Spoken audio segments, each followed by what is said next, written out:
ಪಾದಯಾತ್ರೆಯ ಒಂದು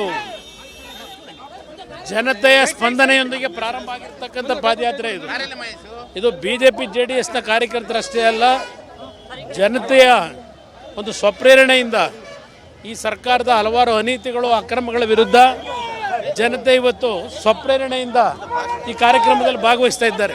JDSನ ಮುಗಿಸೋಲಿಕ್ಕೆ ಈ ರೀತಿಯಲ್ಲಿ ಪಾದಯಾತ್ರೆ ಮಾಡ್ತಾ ಇದೆ ಬಿಜೆಪಿ ಅಂತ.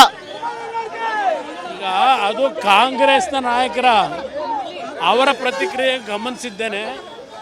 ಅದು ಅವರಿಗೆ ಈ ಒಂದು ಪಾದಯಾತ್ರೆಯ ಮುಖಾಂತರ ಪುನಃ JDS ಬಿಜೆಪಿ ಹೊಂದಾಣಿಕೆ ಈ ಸರ್ಕಾರಕ್ಕೆ ನುಂಗ್ಲಾರ ತುತ್ತಾಗಿದೆ. ಕುಮಾರಸ್ವಾಮಿ ಅವರಿಗೆ ಒತ್ತಡ ಹೇರಿ ಹೆದರಿಕೆ ಬೆದರಿಕೆ ಯಾವ ಒತ್ತಡವೂ ಇಲ್ಲ.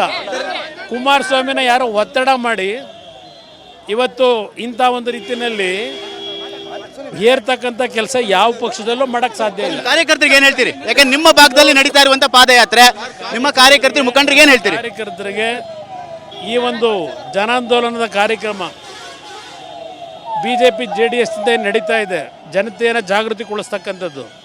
ಈ ಕಾರ್ಯಕ್ರಮದಲ್ಲಿ ನಾನು ಎಲ್ಲ ಪಕ್ಷಗಳನ್ನು ಜೊತೆಗೂಡಿ ಭಾಗವಹಿಸಿ ಇಂಥ ಒಂದು ರಾಜ್ಯದಲ್ಲಿ ಒಂದು ಭ್ರಷ್ಟರ ಸರ್ಕಾರ ಏನಿದೆ, ಈ ಭ್ರಷ್ಟ ಸರ್ಕಾರವನ್ನು ತೆಗಿಲಿಕ್ಕೆ ಎಲ್ಲ ಒಂದಾಗಿ ಹೋರಾಟ ಮಾಡಬೇಕು ಅಂತ ಹೇಳ್ತೀನಿ. ಇದಿಷ್ಟು ಮಾಜಿ ಮುಖ್ಯಮಂತ್ರಿ ಕೇಂದ್ರ ಸಚಿವರಾದ ಕುಮಾರಸ್ವಾಮಿ ಅವರ ಮಾತು. ಈ ಒಂದು ಭ್ರಷ್ಟ ಸರ್ಕಾರವನ್ನು ತೆಗೆದಲಿಕ್ಕೆ ಎಲ್ಲರೂ ಬಿಜೆಪಿ JDS ಒಗ್ಗೂಡಬೇಕು, ಎಲ್ಲರೂ ಕಾರ್ಯಕರ್ತರು ಬನ್ನಿ ಅನ್ನೋ ಮಾತುಗಳು ಕೂಡ ಹೇಳ್ತಾ ಇರುವಂತ. ಯಾಕಂದ್ರೆ ನನ್ನನ್ನು ಹೆದರಿಸಿ ಬೆದರಿಸಿ ಯಾರೂ ತಂದಿಲ್ಲ, ನಾವು ಈ ಒಂದು ಭ್ರಷ್ಟ ಕಾಂಗ್ರೆಸ್ ಸರ್ಕಾರವನ್ನು ತೆಗಿಲಿಕ್ಕೆ ಈ ರೀತಿಯಾದ ಪಾದಯಾತ್ರೆಯನ್ನು ಹಮ್ಮಿಕೊಂಡಿದ್ದೀವಿ. ಹಾಗಾಗಿ ಎಲ್ಲ ಬಿಜೆಪಿ JDS ಕಾರ್ಯಕರ್ತರು ಒಗ್ಗೂಡಿ ಈ ಒಂದು ಪಾದಯಾತ್ರೆಯಲ್ಲಿ ಭಾಗಿಯಾಗಿ ಅನ್ನೋ ಮಾತುಗಳು ಕೂಡ ಹೇಳ್ತಾ ಇರುವಂತ. ಕ್ಯಾಮರಾಮನ್ ಮಂಜು ಜೊತೆ ಸುನಿಲ್, TV9 ಬೆಂಗಳೂರು.